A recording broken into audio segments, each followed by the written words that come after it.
Magandang araw sa inyong lahat mga kapatid. Pag-usapan natin ngayong saglit, ito pong concert, no, yung Duran Duran free concert or gift birthday Duran Duran concert kay PBBM. So ito hong mga kalaban niya, tuwang-tuwa nung malaman nila na na may ganong event. Very, very private. Ang problema, itinago nila sa publiko, in-invite naman nila ang GMA7 at saka ang Rappler. So, ipinablik ng dalawa. Nakarating ngayon kina Sasot, pinaingay nila Mr. Sasot. So sinasabi ng iba, labag daw po sa batas itong ginawa ng ating presidente. And take note, ito po ay no cost sa gobyerno. At natutuwa ako, I applaud to new PCO Secretary kay Cesar Chavez. Talagang maagap sumagot, hindi katulad yung dati, yung pinalayas ni BBM na alagad ni Gloria Arroyo, si Garfield. So ngayon, maagap talaga. So sabi niya, it is no cost to the government. However, dito naman po kasi meron kasing batas yung sa etong yan. Okay? Ngayon, eto muna. Sabi rito sa balita nga ni Rappler, Marcos draws flack after Duran Duran concert at his private birthday bash. Okay. Again, hindi po siya yung nag-set up ng party. Okay. So, in-invite siya doon. Actually, I was in Malacanang nung araw na yan, yung may bigayan ng pagkain doon hanggang gabi. So, maaga pa, baka nga umulan, di ba binabanggit ko sa live na umaambon. Isip namin umuwi dahil wala kaming mga kapote. Kamotor lang kami. Kaya sabi ko, teka, darating si PBBM. May nagsabi sa akin, baka alas 6 ng gabi, dumating ito. Sabi ko, teka, busy yun at saka pagod na yun dahil ang layo ng pinapanggagalingan nun. Nueva Ecija. Sabi nila, hindi, baka mag-helicopter lang naman niya yan sa bagay. So, nung gabi na nga, hindi siya dumating. Yun pala, nagpunta siya ron sa private birthday celebration para sa kanya. Ang tanong, bawal bang pumunta ang isang taong gobyerno sa isang birthday party o anumang party na hindi niya ginastusan kung hindi regalo para sa kanya? Yun ang tanong doon bawal ba? Okay? So ito yung sinasabi ngayon, ginagamit ngayon nila na issue, na basihan. Sa ating Constitution 1987, and public office is a public trust. And public officers and employees must at all times be accountable to the people. Okay? And then serve them with utmost responsibility, integrity, loyalty, and efficiency. Act with patriotism and justice and lead modest lives. Okay. So, sinasabi nila, hindi raw po rito nag-qualify si PBBM. Kasi gusto nila katulad lang daw nito. Ni Duterte nung panahon niya, walang mga party-party, ganyan, simple lang, family gathering, yung kanyang birthday party. Ito yung insidente na nagtangka siyang manghipo ng biro lang naman yun. I know, biro lang naman yun. Ugali ng mga Bisaya yan mga ganyan mandukot ng puday. No? Okay, so ngayon ito. Balikan natin ito.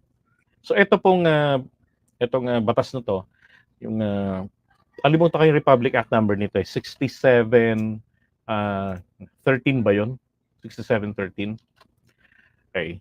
Pero sabi rito, Section 1 of the Code of Conduct and Ethical Standards of Public Officials and Employees. Okay. Yung Section 2, kinuha lang naman din niya to rito. Pinalawig lang. Now, Section 7D, dito raw lumabag si PBBM. Sabi diyan, Code of Conduct and Ethical Standards, blah, blah, blah. Yan. Public officials and employees shall not solicit, okay, hindi naman siya nag-solicit, or accept, hindi raw maaaring tumanggap direktang sa kanya, o ipinadaan sa iba indirectly. Anumang regalo, yan, gratuity, favor, entertainment, loan, or anything of monetary value from person in the course of their official duties or in connection with any operation being regulated by or any transaction which may be affected by the functions of their office. Sa Tagalog po, ito po yan, simplihan natin. Totoo po na ipinagbabawal po ng batas na to. 1989 ito, February 20, 1989 ito, nag-take effect, itong batas na to. Which I really like this. Okay? Maganda naman yon. Pero ang sinasabi po, ang requirements po dito ha, yung binigay na pabor, let's call it pabor, ay may kinalaman po. Kumbaga, para makadikit sa kanya, okay, sa taong gobyerno, sa elected or appointed government official. Kasi meron siyang gustong makuhang pabor. Diba? Pagka ganun, halimbawa, ginagawa ng mga politiko to sagot ko na yung kampanya mo. Sa susunod na eleksyon, pag takbo ka uli. Ako nang sasagot ng campaign expenses. Bawal yon. Ako nang sasagot ng t-shirt. Bawal yon. Magdo-donate ako. Bawal po yon. Kaya po yung mga politiko natin, pagkampanyahan, yung mga incumbent, ang makikita nyo roon, kahit hindi incumbent nilalagay nila, donated by friends of blah blah blah. Okay? So kumbaga, wala akong alam dyan, may mga tao lang na nag-support sa akin. Pag nakapwesto na, medyo mas mahigpit nga naman. Kasi, nanalo uli. Kasi ito nga po, bawal silang tumanggap. Ito ang bawal lamang po dito, yung may kinalaman po sa kanilang trabaho. Halimbawa, yung nag-donate gustong makakuha ng kontrata sa gobyerno. Ang tanong, papaano kapag kayong nag-donate nito, taong gobyerno? Tanong ito, kapag taong gobyerno, mayaman, may pera talaga, kilala. Okay, kilala yung tao na yun. Hindi naman mahirap, business tycoon. Okay? Taong gobyerno siya, nag-donate, siya yung gumastos dito. Bawal ba yon? Hindi. Taong gobyerno na siya Tauhan na siya ng Pangulo Ang tinutukoy po dito ay third person na may hihingiing pabor sa kanya. Na given na, ito yung kailangan doon may pakita nila, na etong nagbigay ng pabor na ito, ng concert na to, ay merong isinusulong na gustong makuha ang proyekto mula sa gobyerno. For example natin, kunwari, eto si Ramon Ang. Okay? Kunwari, etong si Ramon Ang nag-sponsor ng birthday bash ni PBBM. Ang tutugtog sila Bon Jovi, tsaka yung ibang mga Pinoy rock band na sikat. Diba? Tapos, open to the public. Okay. Tapos gusto niyang makuha ang kontrata sa, kunwari, sabihin natin, magtatayo ng SM Super Duper Mall dyan po sa West Philippine Sea sa mga isla natin sa Spratly Islands. Okay? Ngayon, ang tanong, bawal po ba 'yon? 'Di ba? Bawal po 'yon. Okay, bawal po 'yon. Bawal po 'yon puntahan ng presidente. Na kasi ang pagpunta niya doon, lalo kung magsalita siya, it is tantamount to a gesture of accepting. Pero hindi niya hiningi 'yon, ibinigay sa kanya 'yon. Kaya lang kasi merong established fact na itong taong ito ay may hinihingi palang malaking pabor. Payagan siya na makapagtayo ng mall niya sa Spratly Island sa loob ng EEZ natin. Pero sabihin naman natin, etong si Ramon Ang, wala naman siyang ibang hinihingi sa ating gobyerno, sa presidente natin na proyekto or what. Diba? Tapos, naisipan niya na magpa-concert. Kunwari, sabihin na lang natin, kunwari yung Duran Duran concert na yan. Okay? Tapos, pumunta yung presidente. Hindi po bawal yun. Kasi ang sinasabi dito, merong kinalaman sa kanilang trabaho o sa trabaho ng Pangulo. Okay? At saka nung oras na yan, ako sinasabi ko naman, ang presidente po ay presidente 24/7. Okay? Maghapon naman yan, ginampanan niya yung trabaho niya, di ba? Nasa mga probinsya siya, tingnan nyo kung iisipin nyo lamang ng bawal, bakit hindi ninyo punahin ang ating presidente nung binigyan siya ng cake Binigyan siya ng mga bata doon sa mga probinsyang pinuntahan niya nung araw na yan. 'Di ba? Sige nga, ba't hindi ninyo punahin yun? Gift din yun eh.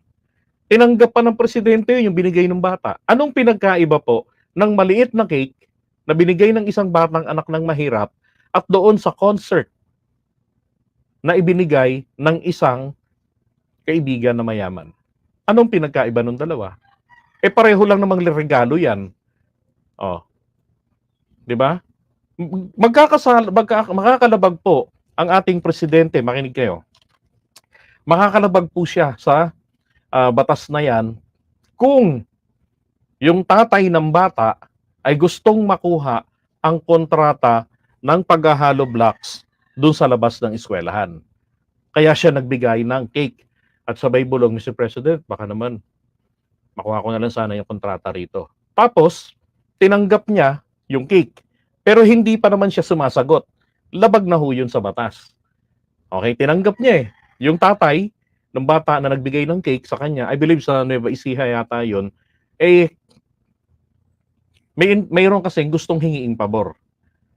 Okay? So ngayon, doon sa mga pumupuna rito dahil may nag-donate ng birthday bash na may concert ng Duran Duran, patunayan ninyo na yung nag-donate niyan ay may hinihinging pabor sa ating presidente. And besides, manahimik kayo kasi hindi nyo masasampahan ng kaso ang ating presidente because meron po siyang absolute immunity. Maliban na lamang kung ang parusa sa kanya ay sa kasalanang nagawa niya, paglabag sa batas, ay punishable ng 6 na taon. Okay? So, hindi nyo siya makakasuhan.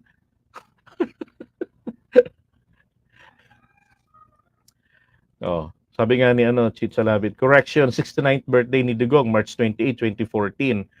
Worth multi-million pesos. O bakit di pinuna? 2014, he was a mayor. Di ba? Ba't hindi ninyo pinuna si Duterte noon? Yun lang yun eh. And sabi ni Marlon, diversionary tactics lang yan para mailayo ang mga kaalyado ng Duterte na nabubugbog sa issue like Pogo, EJK, Bratinella, Cubesic. Exactly. Diba? Wala naman kasi silang magagawa eh. Hindi nila pwedeng sampahan ng kaso presidente. Hindi ho mahirap intindihin ito. Napakadali lang po niyang intindihin. Yun po kasi ang iniiwasan. Okay, ginawa po kasi itong batas na ito para po maiwasan ang panghihingi. Yung mga under the table, yung mga under the table, yan po yan. Para ho maiwasan yan. O hindi man po mabawasan, ay hindi man po mabura, at least po mabawasan, mag-isip-isip. Halimbawa, may hihingi sa'yo, may magbibigay sa'yo, 1,000, ganito, padulas, tapos empleyado ka ng LTO. Pwede kang kasuhan, guilty ka rito, matay-terminate ka sa trabaho. Okay? I hope na gets. Isa na lang eh. Ito na lang eh. Di ba? Si PBBM po, hindi po ito mahirap. Okay? Ibig sabihin mahirap, hindi po siya yung katulad natin na pobre. Pobre, mahirap. Isa lang yun eh. Yung hindi po siya tao na walang-wala sa buhay, katulad ng marami sa atin. Okay. Pero, yung magpapakita ka sa taong bayan, di ba? Magpo-post kayo ng ganito, presidente ka, sino ang maniniwala na ang presidente ng Pilipinas, yan lang ang kinakain sa kanyang birthday? Tapos merong lechon. Tapos ito yung manghihipo siya ng puday ng katulong nila. Di ba? Baka nga pagkatapos nito baklas mesa. Di ba? Paubaya na yan sa mga kasambahay. Alis sila, meron silang malakihang parting pupuntahan. Kahit nasabihin pa natin si PBBM ang gumastos dun sa concert. Ang tanong, bawal ba yun? Kung hindi naman niya kinuha yun sa pera ng taong bayan, ano ang kwentong kutsero ng mga lokolokong utak dilis at mga pakyunista? Yan daw po yung 90 billion na pera sa PhilHealth. Sabi ko, bakit ganun? Ang tatanga ng mga 'to. Ang dali nilang magsabi ng ganun without showing any proof na napunta yung pera na yun sa bulsa ng presidente. Eh, yun namang sa PhilHealth na kinukuha nila ng, budget ng DBM, eh, yun naman kasi ay standby fund lang yun, na kung sakaling kailanganin nila, 'di ba, para hindi masira, hindi mabalaam yung serbisyong medikal, yung mga bayarin, mayroong standby fund. Standby fund ang tawag ko dun, eh, parang not really a buffer fund, pero parang gano'n na rin.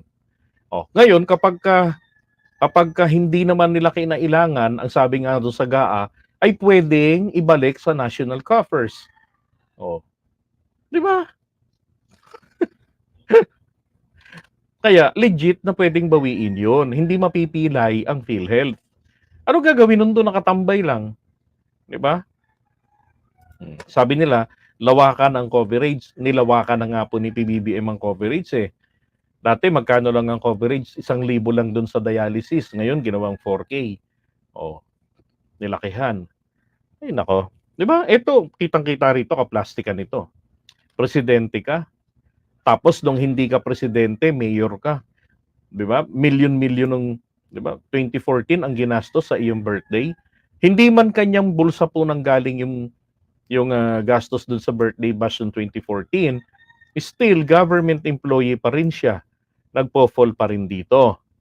Pero gaya nga ng sinasabi ko, kung ang nagbigay naman po dito sa kanya, eh kaibigan lang, kunwari si Kibuloy, anong may masama ron? Pero kung ang nagbigay po sa kanya ay mga drug lords, yun ang may problema. Kasi automatic po, ang kailangan nila, kaya sila nagbigay, ay protection. Am I right? Diba? Sabi ni Chopaeng, galit sila sa Duran-Duran, pero yung 7.2 trillion, paano binaon ni Digong ang Pinas? Wala silang masabi. Diba?